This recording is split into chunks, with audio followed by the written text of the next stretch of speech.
Here we have the IFT, the Infantry Fire Table, and this is how the game works. You're going to look at your firepower. So in this case, you go across the top to see the firepower, and the firepower in this case was a 2. And then we're going to roll 2 dice, and we're going to see what happens. So it goes down to a 12, and there's actually, it can go higher because of modifiers and things. But so we're going to be looking at this chart here. Now you'll notice that it skips. There's no 3, there's no 5, there's no 7. You know, there's no 9, 10, or 11. What you do is you look at the firepower that you make. But let's say then you round down. So if you had a firepower of 3, it would round down to a 2. If you had a firepower of 11, it would round down to an 8. Alright, so it's always, you're always trying to get that one more firepower point if you're real close. So if you had 11 firepower, you might decide to throw in another unit just to get that one more point so you can get a 12. But in our simple example, we're doing a 2. So we got 2 firepower, and we're going to roll 2 dice to see what happens. But before we roll our dice, we're going to look at our modifiers. Let's just go through each one. FFMO, FFNAM. What does that mean? FMO, FNAM. Well, these are target-based modifiers first. First fire, movement in the open. Well, since we're not doing a first fire, we're doing prep fire, we're not going to worry about either one of these. We'll go back to those during the firing phase. Hindrance. Each hindrance is something that blocks your line, doesn't block your line of sight, but you fire through it. So let's say it's an orchard or a grain field, and that'd be +1 for each. Leader direction, that's going to be plus or minus.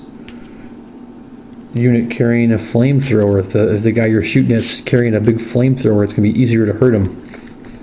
Then you look at the defender's terrain modifier, TEM. This is pretty much across the board for war games. So the defender's TEM. So if he's in a stone building or a wood building, and it's got a breakdown of each of these, like a stone building's worth +3, which is really good for a defender. Alright, you look at the firepower modifiers. Alright, so it's considered also area fire. This halves your firepower. What area fire means, if your guy is pinned, if he's already like hiding when he shoots, it's going to be half firepower. If it's in the advancing fire phase, we'll talk about that later. Basically, if you're moving and trying to shoot long range, if you're more than your normal range, so for our little guy it was a 4, so if it was 5 hexes away, he could still shoot, but he'd be half firepower. And we're not worried about fire marked as first or final counter. We're not going to talk about that either, because that comes later. And there's cowering. Cowering means that you're firing your machine guns and you're attacking, but then you get scared, so your firepower may go down a column. So if you're firing on a 2 column, and you cower, you'll actually fire on the 1 column. And anytime you roll when you roll doubles and you have no leader with you, you cower, so that's bad. And if you're an inexperienced unit, so like if you're green or conscript and you cower, you actually go down 2 levels. So if I was a 2 firepower and I was green and I rolled doubles, I would go down 2, so it would be an impossible attack, and my attack would be canceled. The last thing on here was point blank fire. That's if the person's next to you, you get to double your firepower, which is a good thing. So this is for the prep fire. So these are all these, and this chart here is going to go through each of those. The rule book will give you better examples, but let's just look at a 2 firepower. What happens on the results? So I roll 2 dice. After I've figured all my modifiers, then I figure out what my number is. So let's say I had, in ASL orders, they'll say 2 + 1 or 2 + 2, 2 down 2, 2 - 3, and that's what they're saying is that's the firepower and then the modifier. So let's say we have in this case, let's just go. Let's figure it out. We had the guy firing at the leader. He's out in the open, but he's not moving. It's prep fire.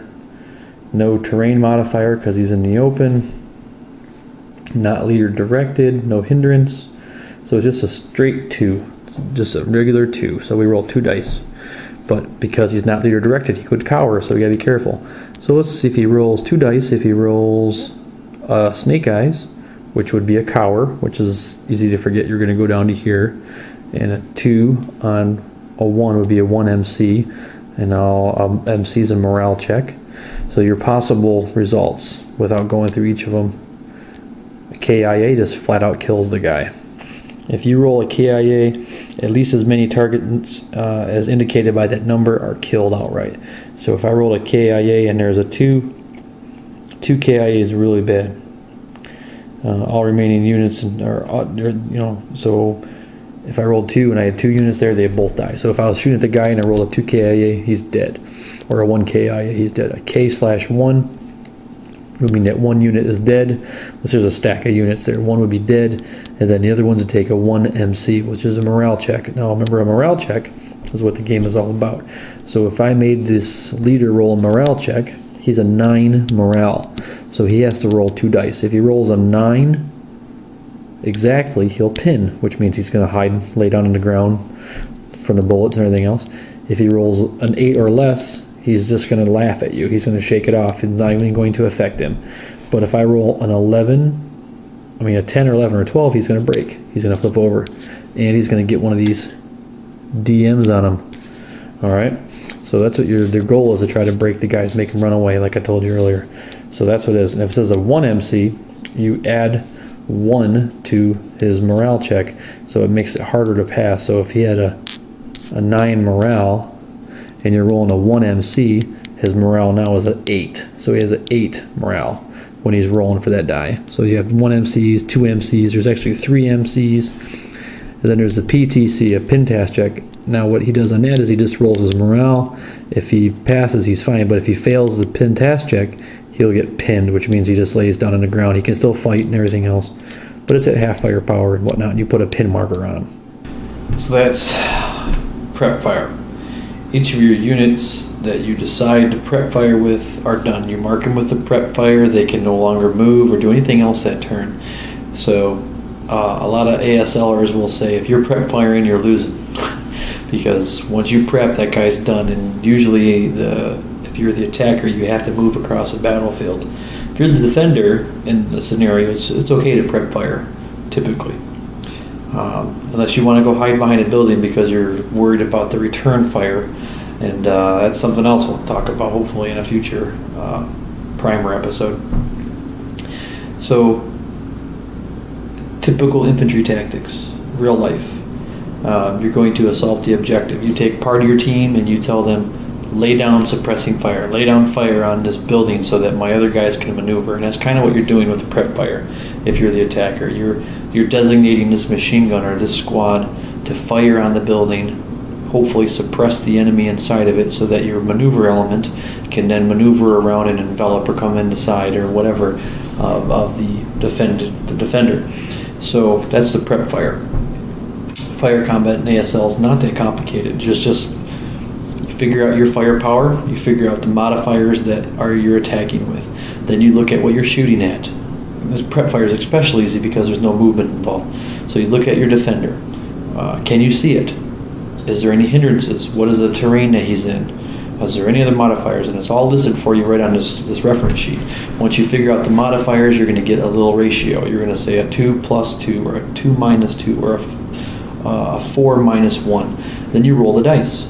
You take that number, then you add the modifier, a plus or a minus, and it's going to give you the result on the table. Then you look at the results. It's got a cheat sheet here showing you what happens for each, and you apply the effect. Most likely what happens is no effect, or a morale check. And then it goes to the defender. If you force a morale check on him, he's going to have to roll dice and possibly see if his guys break or not. If they break, they're going to be in bad shape, because later on in the game they're going to have to run away. They're going to have to rout. Any unit that's broken with the DM on it, with that marker on it, that +4 marker, is going to have to run away during the rout phase. So prep firing is a vital part of the game, and it's a good way to learn shooting because it's easier than the normal defensive fire phase. Alright, so there you go. There's prep fire. We're moving right along. Until next time.